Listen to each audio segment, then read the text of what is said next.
서 408페이지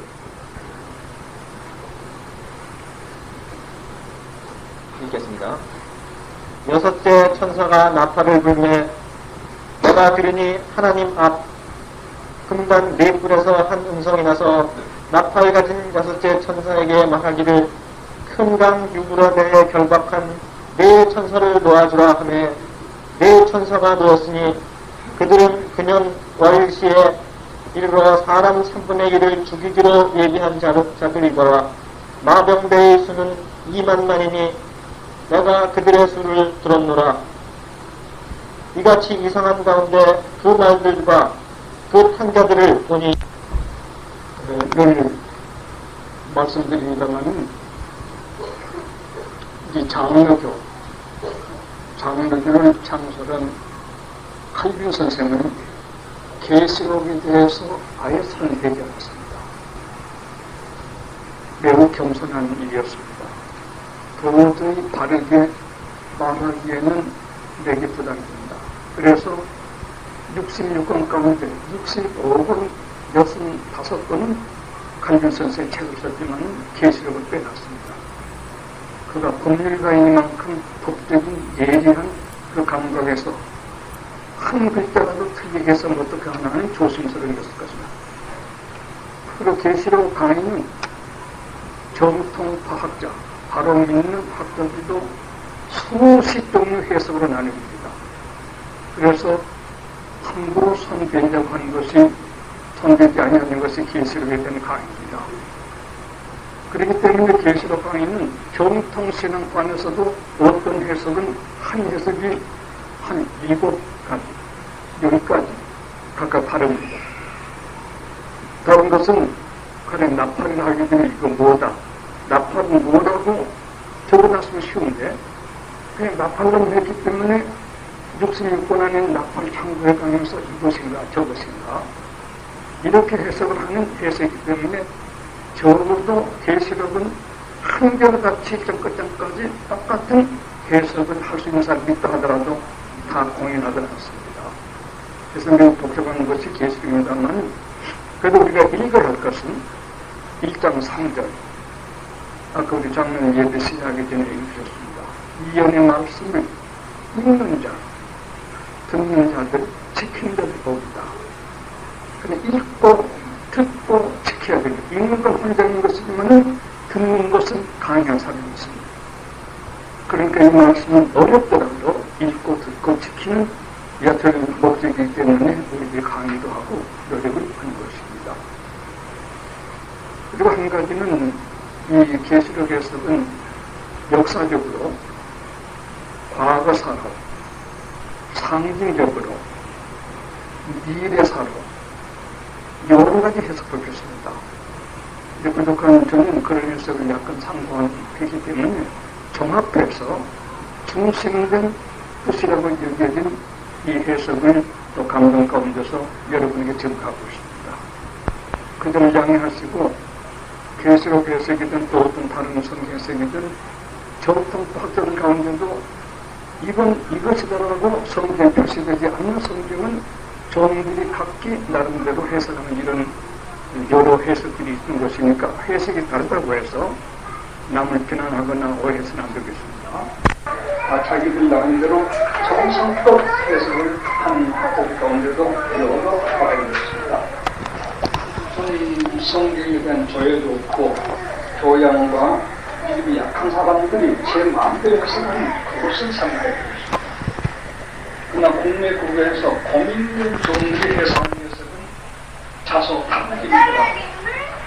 그분이 왜 그렇게 했으면 좋겠다 하면 그것을 긍정적인 태도로 연구해보고 이 학생은 이랬을까 해서 긍정적으로 연구해가면서 좋은 지식을 얻게 되길 바랍니다. 계시했을 때는 지금 이 말이 매우 여기나 귀한 일이 되겠습니다. 오늘 6개 나팔에 대해서 한번 공부하겠습니다.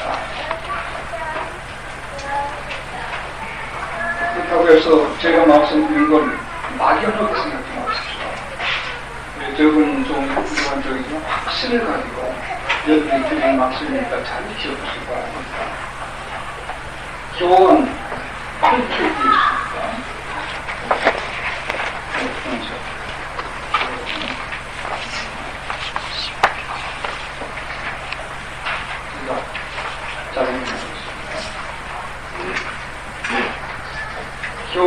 회개했습니다. 또 한 가지는 회개입니다.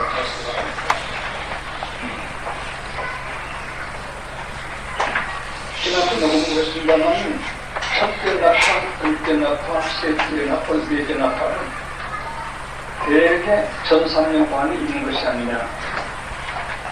첫째 나팔은 땅에, 한 나팔은 바다에, 한 나팔은 강과 물새에, 한 나팔은 하늘에. 하늘, 땅, 바다, 강, 물새 네 가지 나팔의 정도를 공부했습니다. 여기서 여러분이 잘 아셔야 할 것은 꼭 하늘에 대한 넷째 나팔은 하늘에만 있고 땅은 평화로이 아니라 7년 대학을 시작된다면 첫째 나팔부터 7년 대학은 시작입니다. 대학을 하면 땅과 바다와 강물과 하늘에 똑같이 저주스러운 정치의 나타나지만 그때 그 나팔 때에는 대표적으로 여기는 하늘에도 특별히 이때는 바다에도 특별히 그런 뜻이라는 걸 아시기 바랍니다. 첫째 나팔, 넷째 나팔 세상에 다 있는 것입니다. 하늘도 저주, 바다도 저주, 땅도 저주, 하늘도 저주. 죄악으로 타락된 인간의 세상을 하나님 칭찬하시기 위해 똑같은 환란이 있는 것이지만은 첫째 나팔 때는 네 가지 환란이 동안에도 특히 땅, 두 번째 나팔 때는 특히 바다에 중심을, 세 번째는 강물부터 써서 못 마시게 벌써 상대의 문제가 많죠. 미국은 벌써 여러 가지 진도로서 식수 모집해가지고 미소간에 서로 연락하게 될 적에는 바다의 짠물을 없애고 육수로 만드는 데까지 성공했습니다만 바닷물에 있는 그 오류, 그 찌개 같은 거 있잖아요. 그것들을 제거해야 육수가 되는데 큰 것을 발견했습니다. 바다에 그 찌꺼기 같은 이런 것들이 있는 떠있는 그것들, 잔잔한 균 같은 이런 것들 모인 것들이 인간을 하루아침에 멸망시킨 무서운 독균을 그것들이 잡아먹기 때문에 인간의 보존된 약품을 입었습니다. 그래서 바닷물을 식수로 못 만든 것이 아니라 만들다 보게 되면 바닷물에 해변가 떠져 있는 작품들 그것들이 인간의 멸망으로 뭔가를 힘들고 그것들이 상처를 기 때문에 담수하는 것을 중요하게 됐다는 것을 세계신문의 보도함과 저를 직접 믿고 waktu들 얘기들이 다 있습니다. 그렇기 때문에 식수 모임이라면 바닷물을 식수로 믿으면 되잖아. 그건 가능합니다. 하지만 조금 전에 말한 것은 중대한 문제가 있기 때문에 바닷물 식수로 변경시켰다는 것이 세계 학자들이 연구를 발표하는 것에 속합니다. 그래서 앞으로는 우리 모두는 이런 것, 그때라고 해서 땅과 바다와 하늘이나 아무 이렇다도 아니라 다 있어요. 첫째, 넷째 나팔이 동시에 다 있어요. 나는 특별히 그 나팔을 불 때는 거기에 더 치중한 재난이 있다고 하는 것을 기억하시면 되겠습니다. 이걸 모르면 나는 오해를 쉽습니다. 그리고 지난 주일에는 나팔의 다섯째, 여섯째 이렇게 나팔을 말하는데 다섯째 나팔을 지난번에 공부했습니다. 이건 아무래도 3년 반이라고 이렇게 생각하는데 이게 한 가지 참고로 말씀하는 것은 일곱 나팔과 일곱 대접은 똑같은 순서로 되어 있습니다. 내용도 똑같습니다.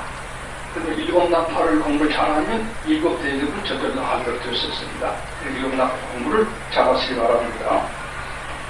그럼 마지막에 있는 셋째와 첫째는 지난주에 다섯째 나팔을 지냈는데 오늘은 마지막에 천사가 화로다는 둘째 화의 여섯째 나팔을 언급을 하겠습니다. 조금 전에 장면도 보여주겠습니다. 그 대해서 이걸 일일이 설명하자면 내치기가 됩니다. 좀 간결하게 말씀드리겠습니다. 이 우리들은 한마디로서 유브라데강 연안에 일어난 전쟁입니다. 재난입니다. 유브라데강 연안에 일어난 전쟁인데 여기서 잘 들어보시기 바랍니다. 여섯째 대접에 가서 이 말을 다시 복습하며 더 자세히 공부할 것입니다만 이 전쟁은 세계 유명한 신앙을 가진 존경받는 대학자들이 우리에게 각각 다르게 네 가지로 설명을 한다는 게 처음 들었었어요. 학자들은 네 가지로 그 분류할 수 있는 것은 어떻게 해야 되나 하고 걱정하시겠지만 그 후에 부족한 제가 약간 그 디테일들을 내드리겠습니다. 첫째는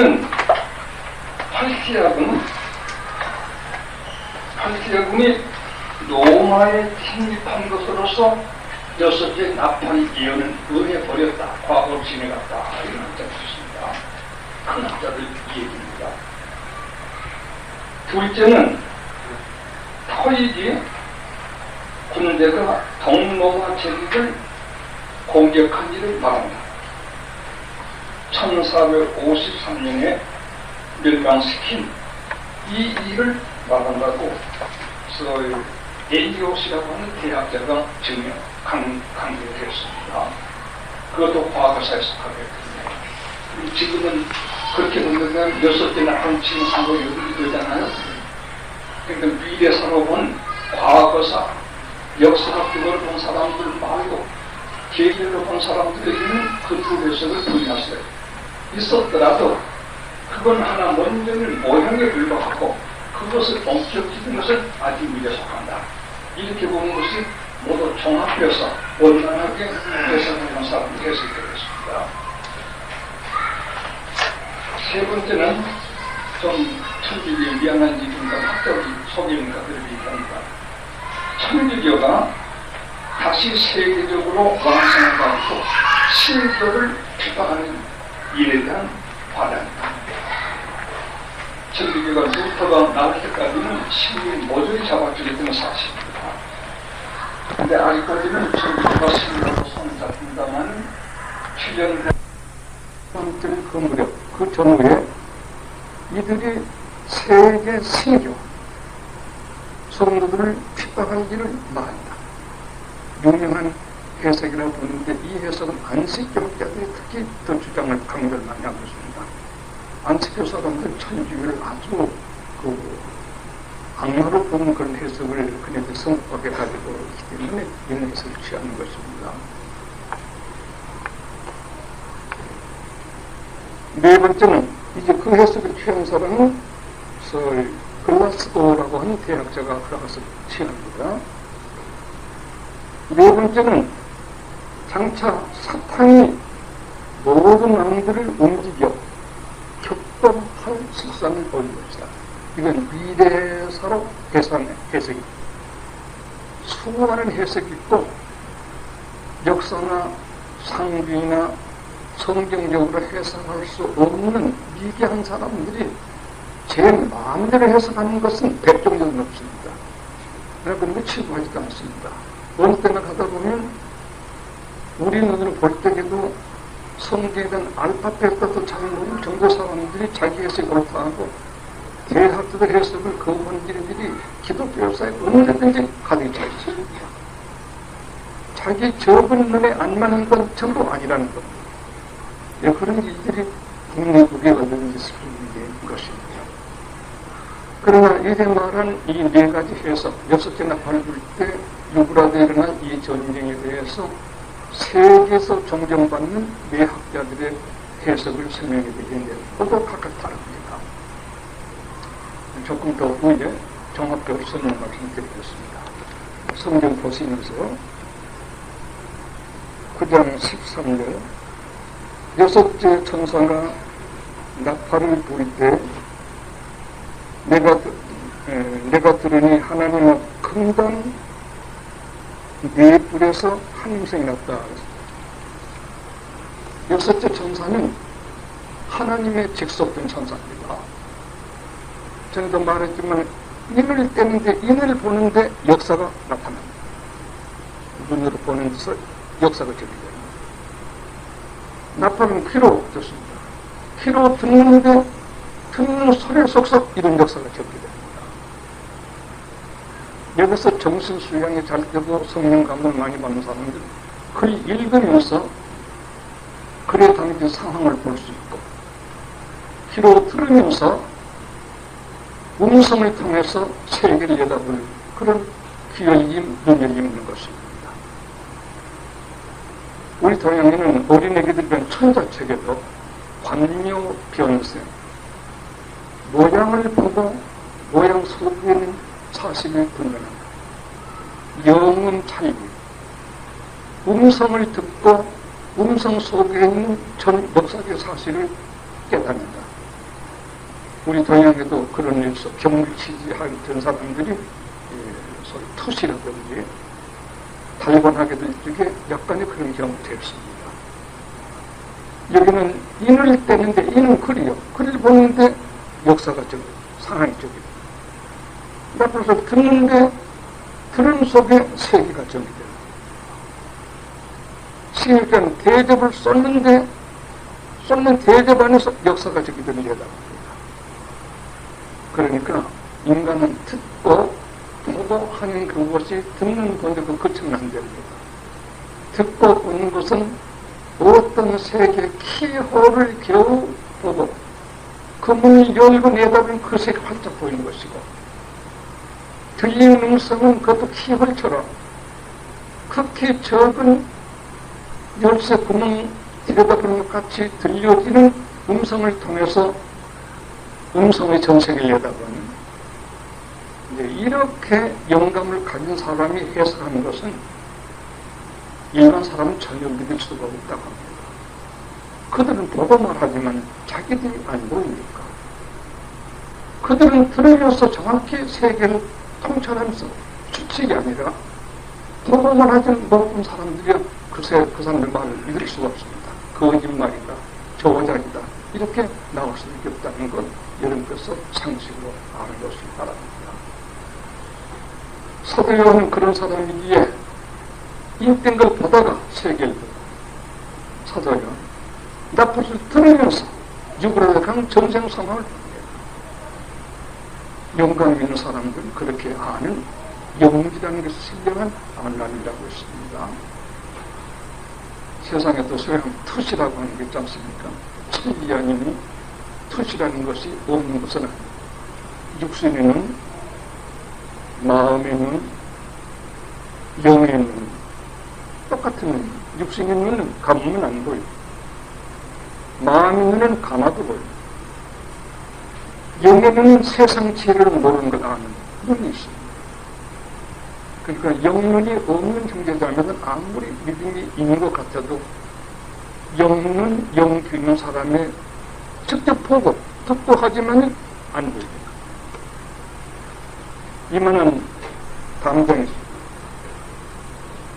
키가 적은 애도 여기서 요만큼 보다 보면 여기서 보이는 겁니다. 큰 사람은 이렇게 보입니다.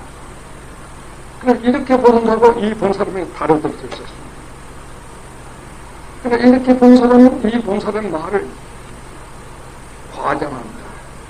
조작이다. 그걸 이렇게 말하는 건 나쁘서가 아니라 좀 미안한 말로 미기해서 그렇다고 봐야 되겠습니다. 사도요한은 이렇게 여섯째 천사가 나팔을 부족해요. 하나님이 좋은 여섯 천사 나팔을 부족해요.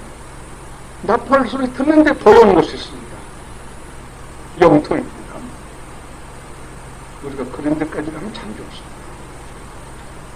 영통이 보이는 것이 뭐냐면 하나님 앞에 금단 뇌뿔에서 한 음성이 나서 나팔을 가진 여섯째 천사에게 말하기를 이렇게 운운합니다. 그럼 그게 금단 뇌뿔에서 한 음성이 났다는 걸 뭘 말하는 것인가? 이것은 온 세상에서 하나님께 기도드리는 성도의 기도의 재단이든 금단이라고 합니다. 뇌뿔은 동서세계, 동서남북 온 세상. 구약시대에도 지성소에 들어간 성소 밖에 제단은 사각으로 합니다. 사각은 온 세상을 의미합니다. 거기에 제물을 올려놓고 제사장이 대신 기도하고 속죄를 받으며 은혜를 전달하는 것이 구약 성소의 제단이라는 것이 있습니다. 그런데 그것을 왜 금향단이라고 하는가? 지난번에 공부해서 금은 신성이요.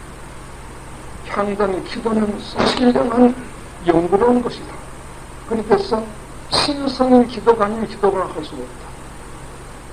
또 기도는 거룩하신 신의 흠양하시는 호흡하시는 내용이기 때문에 향으로 비유하게 된 것입니다. 그래서 아가서에는 향으로 많이 비유하고 있습니다. 성도의 생활을. 우리도 가만히 생각해 보세요. 어떤 품위가 있고 양심이 깨끗하고 마음에 덕이가 있는 분들을 만나서 대화해 보게 되면 향기 아닌 향기, 인격의 향기를 호흡할 수가 있습니다. 그러나 마음과 말과 정신이 지저분한 사람을 대하게 될 적에는 커렇게 풀립니다. 악취를 맡는 것 같습니다. 이것이 좀 더 심화된 거룩한 세계에 들어가게 될 적에는 확실히 향을 의식합니다. 확실히 신성을 의식하게 되어 있습니다. 조금 어려운 말이죠. 말해서 저도 이해되기 어려운 말입니다. 그래서 하나님 앞에 금향단, 넷불, 온 세계에서 하나님께 기도드린 그 기도가 예수의 기도와 함께 합쳐서 하나님 보좌편으로 올라가게 된 그 일을 금향단 넷불에서 소리가 났다. 그 기도의 응답으로 음성이 들렸다. 그런 지적이었습니다. 지난번에도 이 공부를 했습니다. 그러면 여러분 기도는 이제 신성이 됐어요. 인간적으로는 누군가 어떤 것도 좀 이렇게 하는 게 아니고 점잖지 못하게 졸렬하게 비굴하게 하는 것이 아닙니다. 그러니까 높은 어떤 분을 접촉할 때 우리 나름대로 기술 정중하게 인사 있게 여유 있게 대하고 어른들을 웃사람을 대하지 않습니까? 하나님 앞에 나아가 기도한다는 사람들이 그 이상이어야 되겠죠. 그 모습을 금스럽다, 향기스럽다 이렇게 제단을 말해서 금향단이라고 말했고 넷불이라는 것은 온 세계 7년 대환란 때 온 세계에서 성도들의 기도가 올라가 주님의 기도로 예수 그리스도 이름으로 말미암아 합쳐서 하나님께 상달된 단이기 때문에 넷불 금향단이라고 말하게 되면서 이것도 해석이 많아요. 그럼 조금 다른 해석도 참고로 앞으로 얘기 드려보겠습니다.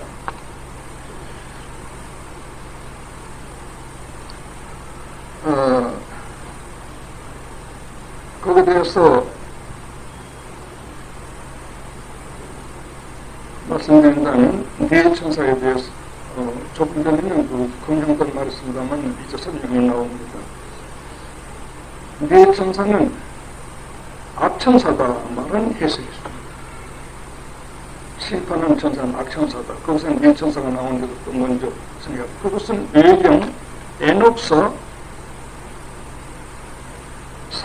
40장 7절 53장 3절에 그런 기록이 있다고 합니다. 에녹스는 외경, 성경에는 되지 않았지만 성경과 같은 책은 외경이라고 하고 성경 비스듬하지만 틀린 것은 의경이라고 합니다. 거짓자 의경, 그 의경과 외경을 잘 분간하시기 바랍니다. 또 동시에 이 네 천사에 대해서 다른 분은 말하기를 형벌하는 천사다.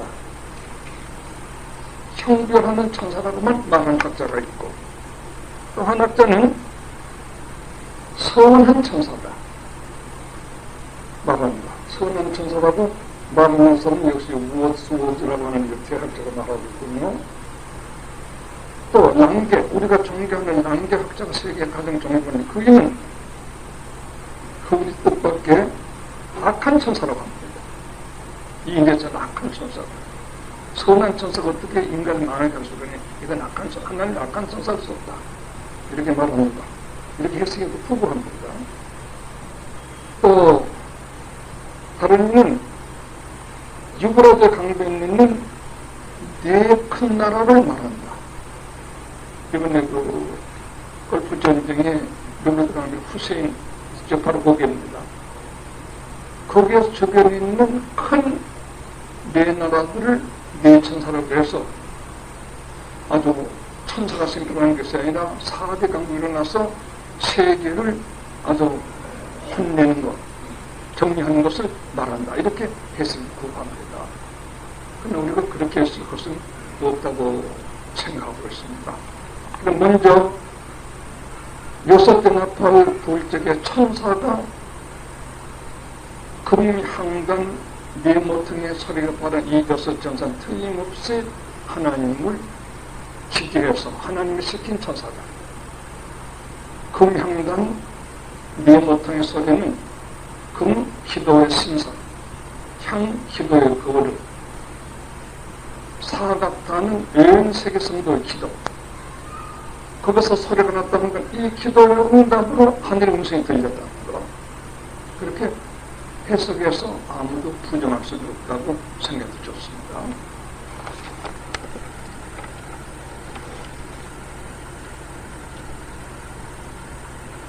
말하기를 큰 강 유브라데에 결박한 네 천사를 놓아주라.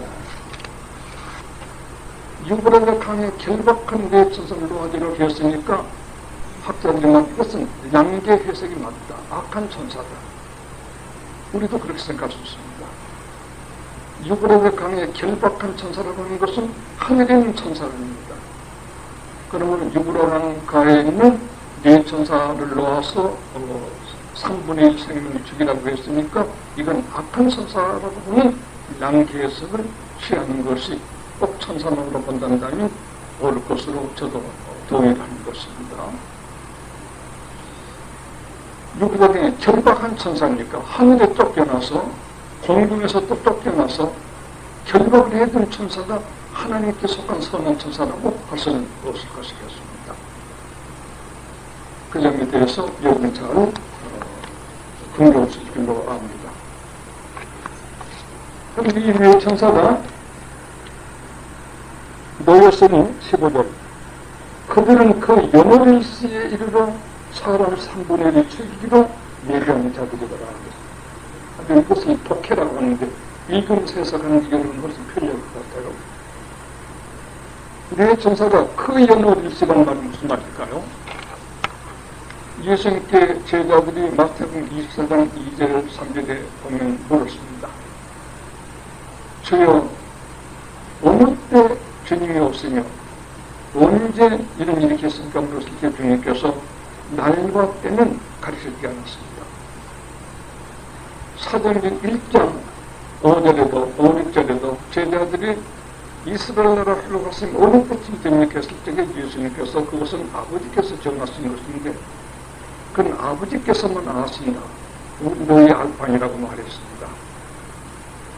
마태 24장 36절 이하에는 9절까지 인자할 때에도 노할 때에 같다고 말씀하시면서 그날과 때는 천사도 모르고 아들도 모르고 오직 아버지만 아신다고 그랬습니다. 그럼 그것은 왜 주님께서는 삼위일체신데 어떤 데서는 삼위일체니까 아는 게 똑같아야 될 텐데 아버지만 아시고 아들은 모르게 했으니 아는 게 차이가 있으니까 삼위일체 될 수 없다 이렇게 강조하는 것입니다. 그것은 설명하기가 어려운 건데 조금 해드릴 수가 있습니다. 성부와 성자와 성령은 삼위일체 되신 하나님으로 똑같은 일을 하시지만 똑같은 때 똑같은 일을 항상 같이 하시지만 분담이 다릅니다. 성부는 예정하시고 성자는 말씀하시고 성령은 이루십니다. 이게 다릅니다. 성부와 성령이 육신이 입고 와서 십자가에 돌아가지 않았다고 해서 성자보다 못한 것이 아니라 십자가에 돌아가신 것은 삼일째 가운데 성자께서 사신이 된 것입니다. 그와 같이 사도행전 1장 5, 6절에 있는 예수 말씀 날과 때는 아버지의 권한에 두셨으니 그가 알게 하실 필요로 알게 하시지 아니하시면 아들이라도 안다고 말할 수 없다. 이랬습니다. 어느 집에 손님이 찾아갔습니다. 그 집 아들이 나왔습니다. 잘 아는 어른이다. 어서 오십시오.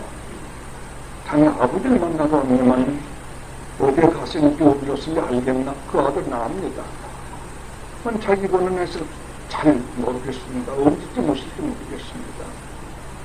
들어와서 기대했시죠. 부자간이지만은 아버지 친구 갔을 적에 아버지 하는 일 아들이 자기 본능 속인지 하기 적에 일리가 곧 알고 말할 수는 없습니다. 이와 같이 날짜 문제는 아버지의 권한에 주셨으니 사도행 1장 5절에 너희들이 알 것 같습니다. 아버지의 권한에 주셨으니 아버지께서 원하시지 않으면 아들도 안다 할 수가 없다. 그렇게 된 것이고 성부, 성자, 성령이 무슨 우리의 차이에서 말하지 않는 것을 분명히 여러분이 아시기 바랍니다. 그런데 주님께서 말씀하셨어요. 마태복음 15절에 내가 이 말을 할 수가 있다. 가정한 물건이 거룩하고 뜻한 것을 보거든 가정한 물건은 무신론 세계 연합군이 유신론 세계, 민주 세계를 정복해가지고 세계 통일하는 것을 말한다는 것은 아무 학자도 의심하지 않습니다. 그럼 무신론 세계가 그 어느 때인가 세계 통일해가지고서 세계 중앙적으로 세우거든 그때부터서는 다니엘이 말하는 것을 보고 그날고 그때 나라 다니엘 10장에 있습니다. 그때부터서는 1290일 2235일 기념이 주님 오신 날로 나와 있습니다. 그러므로 가정한 부분이 거룩한 것은 것을 보고는 내가 더 말할 거 없다. 그럼 이미 하나님께서 다니엘에게 당신이 그것을 그대로 안리하셨다.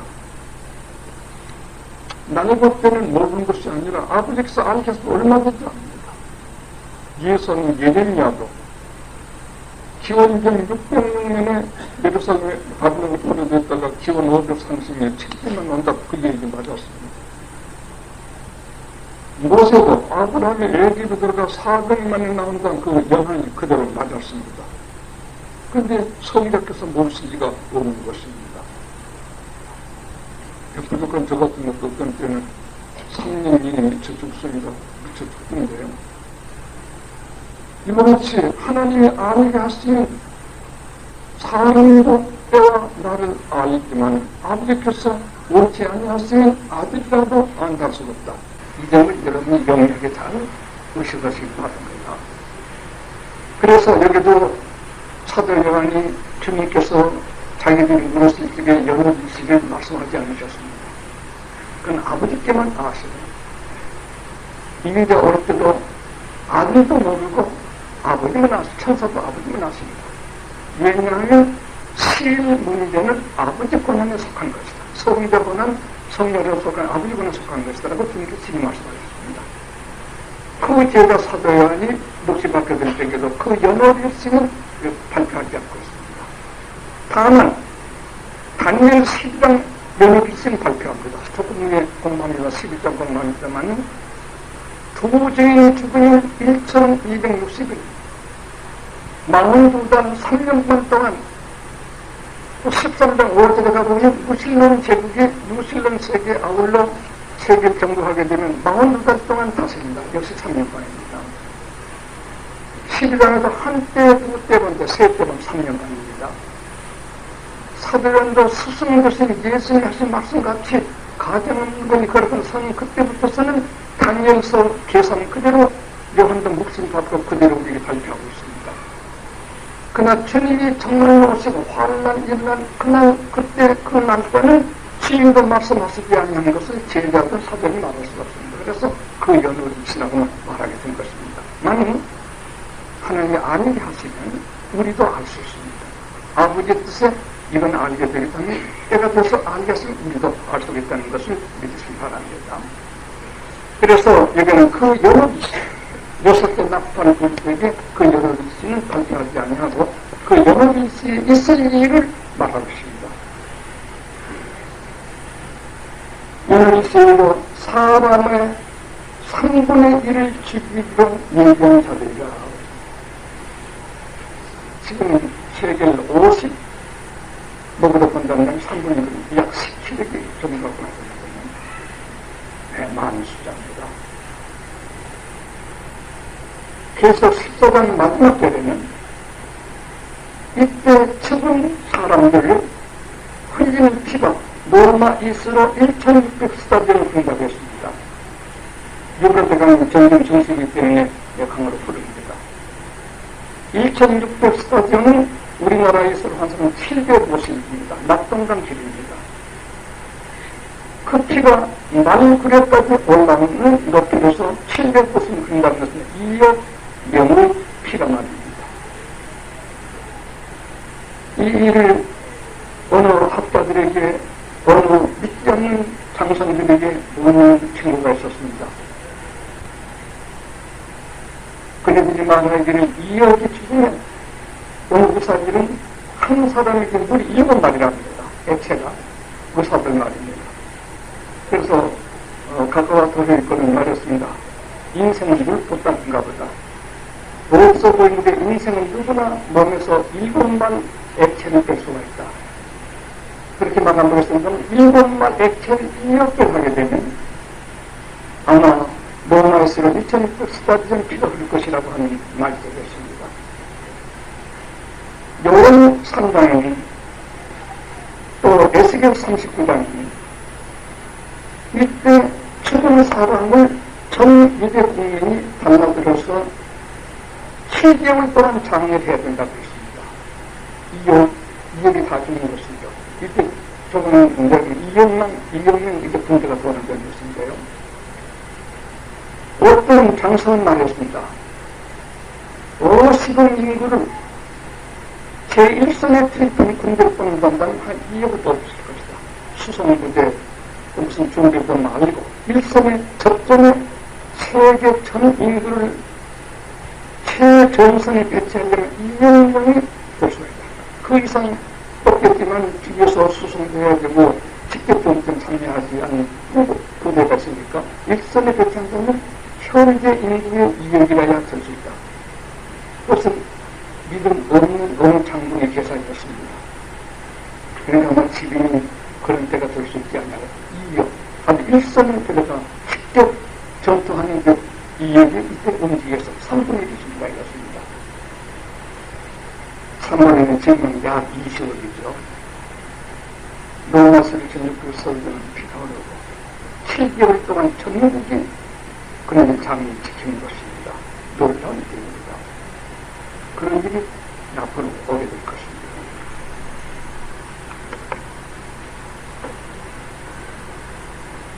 마병대에서는 2억입니다.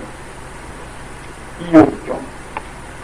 그러니까 마병대에서는 여러분 도경도 쓸 것이고 해군도 공도 쓸 테니까 훨씬 더 많은 수요를 줘도 되겠습니다. 결국 말씀은 전쟁으로 흥망이 갈등 결정됩니다. 마병 전부 부산 마병대. 지금도 여러분 보셨지만 지하에서는 황충이라든가 공중에 불 떨어지는 게 전부 화학무 상징적으로 볼 적에 여러 가지 다 통합니다만 전쟁할 때도 그런 상황이 있게 될 것이라는 걸 지난번에 설명을 해드렸습니다. 이와 같은 것이 몇십 개 나빠질 때 있을 것이라는 것입니다.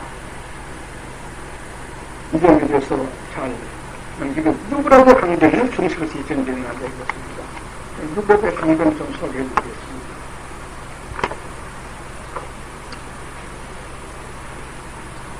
유브라데 강은 알베니아산 발음으로 동남 타우스 산맥 따라서 티그리스 강과 합류됩니다. 바벨론 동편으로 강이죠. 바벨론 평야를 거쳐서 파사만에 이르는 약 6,800이 약 7,600이 내기 우리 큰 강입니다. 이스라엘의 동편 국경 한정이었습니다만 창세기 15장 18절이라든가 신명기 1장 7절 요순서기 되었습니다만 다윗 솔로몬 때뿐이었고 그 다음에는 바벨론 메대 파사나 이런 점령을 하면서 어려운 상황에 됐던 것입니다. 특히 이 유브라데강은 바벨론 도시를 삥 둘러서 포위하고 있고 바벨론 성인이 강을 건드리고 어떤 못 들어갑니다. 그리고 동서남북으로서 이 강이 안으로 흐르는 지류를 내서 안에서 펴고 나올 수 있는 이렇게 왕궁 불락의 도서부스 영역의 바벨론성이었습니다. 바로 유브라데강 안에 있었던 것입니다. 이런 유명한 강인데 거기에서 6개 나팔을 불 적에 다시 세계 전쟁이 시작된다 이것이었습니다. 골프 전쟁 바로 그 시기입니다.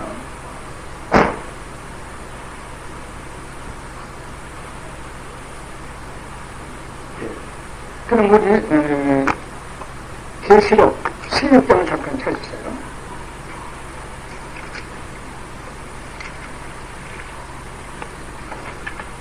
이것은 자세히 아주 잊지 않도록 기억합시다. 16장 말씀. 16장 12절 이하. 또 여섯째, 내가 그 대적을 큰강 여부로도 써주래. 여섯째는 바로 같은 얘기입니다. 이것도 구체적으로 나옵니다. 강물이 말라서 동방에서는 왕립이 되더라. 유브라데 강물은 너무 깊어서 바다하고 호체까지 했습니다. 나는 1950년대부터서 유브라데 강물이 마른 곳에서 살에 바지를 걷어붙이고 걷는 데도 있다는 것입니다. 유브라데 강물이 그렇게 마르다고는 아무도 상상할 수 없는 큰 강입니다. 그때부터서 성서학자들은 이 대적 6개 대적 쏟겨진 쪽에 강물이 말라서 사람이 건널 수 있다고 하는 이연이 불성하는 것과 세계가 참 비등했던 게 사실입니다. 강물이 말라서 동방에서는 왕들의 길이 예비되더라. 세계 열국이 거기에 중심에 모인다 이것이었습니다.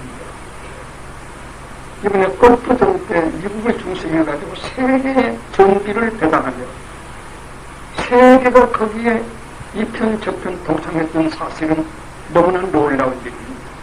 꿈도 꿀 수 없는 일입니다.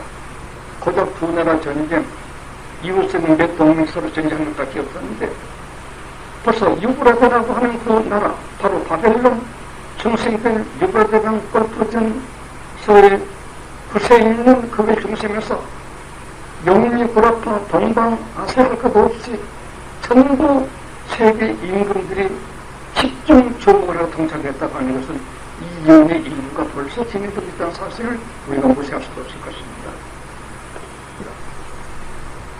동방에서 왕들이 예비되더라. 동방에 아시아군도 가죠. 중국도 가고 일본도 우리 북한도 우리나라도 모두 비용도 부담하고 있습니다. 또 내가 보내 개구리 같은 새 더러운 영이 용의 입과 짐승의 입과 거짓 선지자의 입에서 나온다고 했습니다. 여기에 주의하십시오. 우리는 마귀 3이라 하기 때문에 안 믿는 세계 결석이라고만 보여주십니다. 하나님께서 사도 요한에게 말씀하시기를 이 유브라데강 연안에서 세계 전쟁, 아마겟돈 전쟁이 나게 될 무렵에 세계 왕들이 동참하고 영의 계시록 12장이죠. 영은 사탄입니다. 또 신성의 계시록 13장 1절에서 9절까지 있는 바다에 나오는 준수입니다. 이거 다 적어놓습니다. 좀 공부에 필요합니다. 그리고 거짓 선지자의 계시록 13장 11절 이하에 있는 거짓 선지자 기적을 행하며 불을 끄집어 내리며 권능을 행하면서 그 거짓 선지자가 나옵니다. 마귀 3일 가운데 거짓 선지자가 들어있다는 것, 그건 종교입니다. 기독교는 종교입니다. 놀라운 일입니다. 우리는 마귀 3일 하게 되면 교훈이 안 되는 줄 알죠? 아닙니다. 미국에서만 에큐메니컬 무브먼트, 소위 하나, 세계 하나 지었다고 하는 그런 정신으로 모이는 기독교 단체를 에큐메니컬 무브먼트라고 합니다. 영어를 이윤하시라고 합니다. 이윤할. 영미부라고 하는 좀 이윤할 처처 많이 생깁니다. 그런다면 유대교, 천주교, 또 신교, 또 바라문교, 또 몰몬교, 천부중 연합하고 있습니다. 놀라운 남아교, 신불신 유실론적인 아닌 정략의 첫 번째 연합하고 있습니다. 외교를 갈 세계 정권에 대한 야망이 된 것입니다. 이때 기독교회도 연합된다 이것입니다. 뭐 유대교 천주교만 아니라 기독 다들 정교는 다들 유신론적이든지 유신론적이든지 정교 다 연합합니다. 무슬림 사회를 대응하기 위해서 하나가 된 것입니다. 그런데 마귀 삼위가 사탄된 영과 무신론주의 국가인 심성과 거짓 선지자 하나님부터 거짓 선지자가 자기가 똑똑한 목사들이라는 이 셋이 유대된 연한 중심을 위해서 하나가 된다. 모이게 된다 이것입니다. 놀랍습니다. 이 거짓 선지자는 걸 제가 똑똑히 말씀드릴 수가 있습니다. 66번 성경을 그대로 믿지 않고 학적으로 변경해서 소위 에티컬 무브먼트 모양으로 사람에 맞는 것만 믿고 사람에게 안 맞는 것 믿지 않는 하나님을 사람만큼 만들어내는 것이죠. 그래서 그 미개한 사람들이 제 마음에 안 맞으면 누해서 다 틀렸다는 것입니다. 그렇죠? 쉽게 말하면 신신학교. 이 사람들을 거짓 선지라고 하는 것은 아무도 부정할 수 없는 사실입니다. 유브라데강 전쟁의 마귀산이 사탄된 용 무슬림 연합세계 타락된 기독교 연합세계 셋이 삼위치로 난다는 걸 기억하십시다. 이들이 계속 17장에 가보면 이 거짓 선지 집단이 성도와 순교자들의 피를 일으키겠다고 했습니다. 그들이 참된 개인 신자, 참된 개교를 굉장히 핍박할 것이었습니다. 이것 때문에 아까 한 학자는 천주교가 속화되어가지고 신주를 핍박한다는 것이 내적 전상이 하나 든 것이라고 이렇게 말한 학자들은 마땅히 이런 것을 생각했을 것이었습니다. 여기서 똑똑히 기억하실 것은 계시록 10장에 나온 자는 예수의 증거를 그대로 믿고 소녀 탄생, 석회의 죽음, 부활승천을 그대로 믿는 최근에 어느 교파에서 그걸 안 믿다가 재판하고 있는 교단이 있으면 우리나라 큰 교단인데요. 그리고 계명을 지키는 이 사람들은 렘넌트 찌끄기로 남아있습니다. 다 속화된 교회가 된다고 했어요.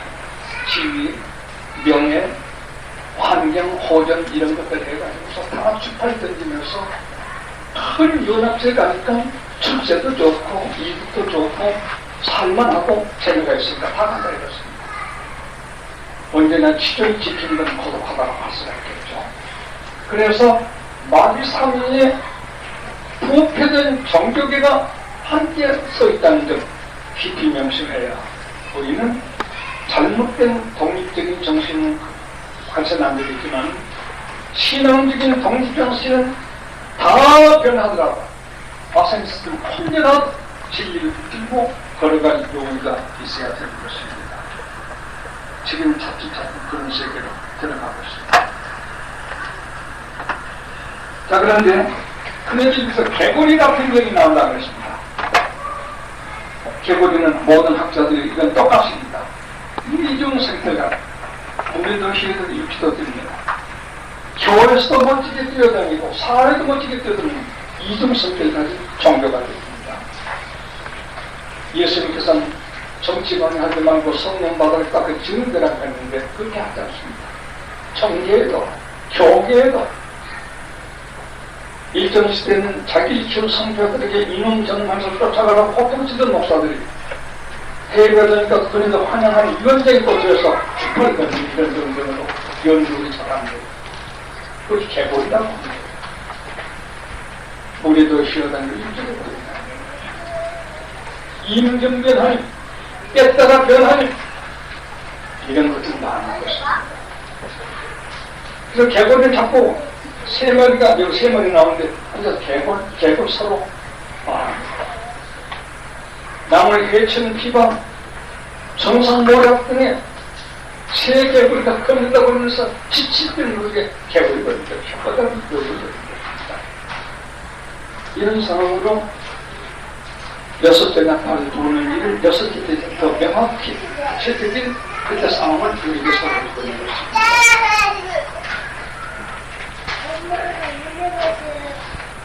온 천하인들이 가서 하나님 전능하신 이 풀날에 전쟁을 위하여 그들 모으더라. 유브라데강 충성해가지고 세계 전쟁이 차츰차츰 이루어간다는 말입니다. 온 천하 인들을 다 개구리 영처럼 이중생활하는 정치인, 종교석은 부패 정경들이 마음을 가지고 개굴개굴 거리면서 세계를 세계 도전에 전부 유도해서 들어오지 않을 수 없도록 만드는다 이것이겠습니다. 그것이 지금 벌써 시작이 되는 것입니다.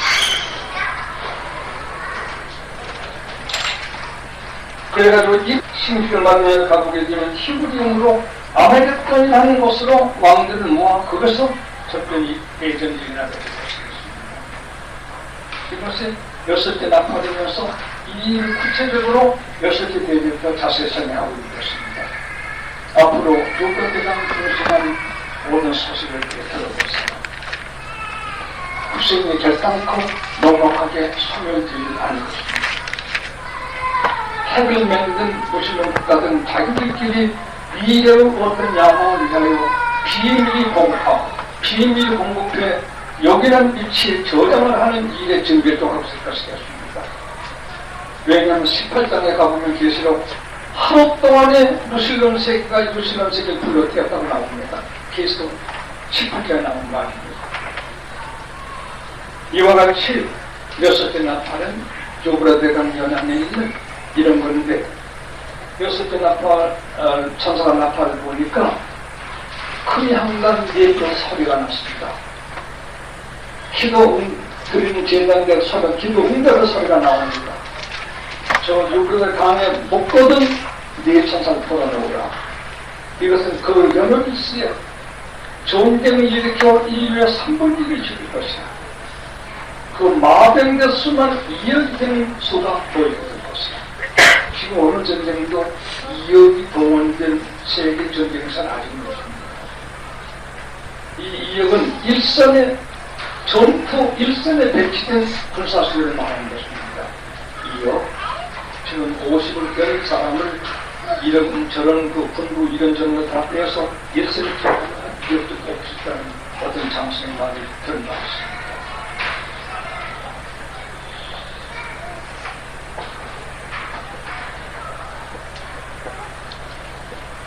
조금 더 읽겠습니다.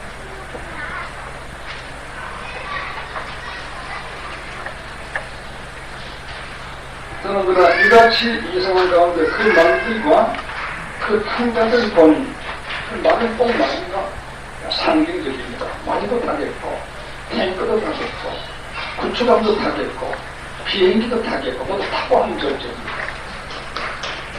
전투에 필요한 모든 걸 타고 하는 전쟁. 그것은 틀림없는 것이 되겠습니다. 여러 학파들이 이건 전투, 이건 전차다, 이건 말이다. 또 이렇게 그런 거 없어요. 전쟁 때, 말세 전쟁 때 타는 모든 한 전부를 표준적으로 상징적으로 말이라고 말이다. 되겠습니다. 그 탄자들 보니 풀빛과 자줏빛과 유황빛 흉갑이 있습니다. 흉갑은 자기 방입니다. 옛날에 저게 말했던 그 미국 국방부원을 부장하고 잠깐 만나서 들은 얘기입니다. 지금 미소가 전쟁을 하면 상대방을 공격할 무기는 완비되어 있습니다. 보답만 드리면 전부 행사를 하게 되는데 누가 날라오를 막아내느냐 잘 막는 준비에 있는 나라가 예를 들었습니다. 그때 제가 이 말씀을 드렸습니다. 흉갑은 자기를 방해하는 무기입니다. 흉갑이 보통 흉갑이 아니라 불빛, 자줏빛, 유황빛입니다. 전부 과학 독이라고 할 수 있습니다. 우선 방패나 쇠부수를 가지고 막는 이것이 아니라 과학적인 모든 통치의 총동을 해서 자기 당의 청갑을 입고 얻어싸운다. 어떻습니까? 또 말들의 머리는 사자머리 같고 사자는 무섭게 이기는 사자부를 하면 노고하면 외치며 상대방을 격돌하는 군세의 자세를 말하는 것입니다. 그들이 무슨 정리한테 하면 사자머리 같겠어요? 그 상황을 말합니다. 그 입에서는 불과 연기와 유황이 나오더라. 사람 정세 쓸 때 이건 독소가 나오겠지만 전쟁 때에 이건 빤한 거죠. 불과 연기와 유황. 2000년 전 전쟁 활 가지고 아주 몽둥이 가지고 칼 가지고 싸울 때에 말세 전쟁에 이런 무기 있을 것이라는 걸 어떻게 알 수가 있었을까요? 하나님의 모신 것이 너무나 틀림없습니다. 이 세 재앙고철이 입에서 나오는 불과 연기와 유황을 인하여 사람 3분의 1이 죄를 당한다. 화학전쟁에 모두 다 3분의 1이 적습니다. 이 말들의 힘은 그 입과 꼬리에 있다. 전투기든가 자망선이라든가 탱크라든가 모두 앞뒤로 쏘잖아요. 앞부터 뒤로 쏘고 뿐만 아니라 머리는 윗사람, 아랫사람, 꼬리는 뒷사람. 또 머리는 시간적으로 과거에서부터 꼬리는 시간적 미래. 상징적 해석가지고 다 설명된다는 것입니다.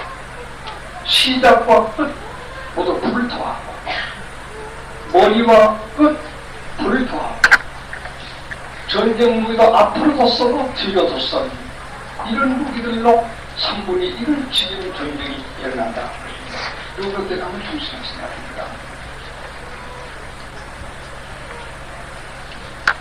이렇게 전쟁이 되는데 마지막 20대, 20대는 사람들이 회개하지 않는다는 기록이 되어 있습니다. 이 재앙에 죽지 않고 남은 사람들은 7가지 회개하지 않습니다. 그 손으로 행하는 길을 회개치 아니하고 손으로 행하는 오히려 여러 귀신과 이건 또 제2계명을 범하니 보거나 듣거나 단역을 하지 못하는 큰 동목 우상 제2계명 우상숭배 또 살인 넷째 다섯째 복술 여섯째 음행 일곱째 도적죄 7가지 죄를 지는 사람들이 이 요셉대 나팔돌 요가대강 이 세계 대지 안에서 하나도 회개하지 않고 그냥 그대로 계속합니다. 이것이 6개 나팔 돌 때의 세계 전쟁 정세이고 그때 사람들이 회개하지 않는 상황을 6째 나팔 돌 때 사대왕이 본 것을 우리에게 알리게 된 것입니다. 지금은 요가대강 연합을 중심해서 풍문이 일고 있습니다. 아마 부시 대통령이 고맙게 아주 미움을 하고 또 북한에도 아주 유엔 블록에서 IAEA 같은 데에서 노력을 많이 합니다만 참 그분들 수고를 고맙게 생각하면 성경 예언이 이루어져야 되기 때문에 이 전쟁은 반드시 잊고야만 하는 것입니다. 제가 그런 생각을 봤어요. 인위성을 하는 그 시파도 작성했지만 연하가 외침으로 회개하여 굶었듯이 마치 7년 대하는 이 무서운 아마겟돈 전쟁도 성도들의 회개하고 기도하고 소리를 수습할 생각을 해봤습니다. 항상 어릴 것 같아요. 하루가 다르게 인신들이 극악한 무례한 쪽으로 흐르고 있습니다. 배가 시작한 속도로 인간들이 안락해가고 있습니다. 하나님께서 매를 떼지 않을 수 없죠. 그것으로 내다보고 있습니다. 많은 우리는 많이 기도하는 소리를 회개하는 사람 됐습니다. 7가지 회개하지 아니하고 그 재앙에 살아남았으면 좀 말씀이 내렸다. 이런 환란이 있다. 이런 한층 기다려 보면서도 회개하지 않습니다. 이와 같이 6개 나팔 군대들 중에 한마디로 유브라데 동변에 있는 세계 대전쟁, 아마겟돈 대전쟁 상황을 우리에게 알려준 것이 6개 나팔 전예를 드리는 것입니다. 이 일은 사도 바울은 사도 2장에 사도 바울 때도 이 기미가 이미 시작되어 됐어도 기운이 인간에게 있는 것입니다만은 2000년을 지낸 지금 우리 유브라데가 미안해서 바로 이 사건이 일어나고 있었고 이 신하라 로마가 4, 5세기에 망한 로마 건국 제국문도 이 시험도 일어나 기원전 530년 멸망한 바벨론 제국문도 지금 일어나고 있습니다.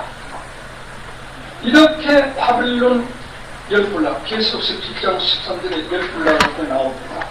이 신하가 바로 나오고 천국 이야기가 나옵니다. 이렇게 성경 한마디 그대로 몇천 년 지금까지 글자 묻었어요. 글자 그대로 드러난 이런 때에도 우리가 그렇게 하지 아니하고 지내서는 안 되겠습니다. 다시 말하면 우리와 영과 신설과 잘못된 정죄가 셋이 연합해서 전쟁한다고 하는 말입니다. 그러나 중요한 말씀 전해드립니다. 다니엘 9장 27절에 말씀했습니다. 부실론 세계하고 유실론 세계가 일주일을 싸우지 말자고 평화조약을 맺습니다. 그러나 3일 반이 지내면 3년 반이 지내면 부실론 세계가 계약을 없애버리고 유실론 세계를 쳐뭉개는 이런 일을 기원전 606년 다니엘 선지자를 통해서 다니엘 9장 20절에 우리에게 알리고 있습니다. 이것을 사도 요한은 계시록 10장 공부할 때 다시 말씀하겠습니다만 계시록 중에 음료와 짐승 전쟁이 있습니다. 16장까지는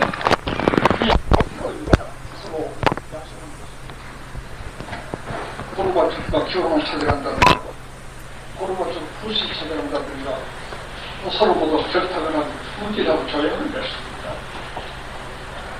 저는 후로 3년 만에 되게 그때에는 짐승이 음료를 벌거벗게 하고 처음에는 셋이 같이 모았다가 후반기에는 유실론 세계가 유실론 세계에 쳐부시고 세계를 통일해서 한 40일 있다 그래도 막온 맙니다만은 이런 적이 있게 되었습니다. 아직까지는 유실론 세계와 유실론 세계가 잘못된 것을 연합되고 있습니다.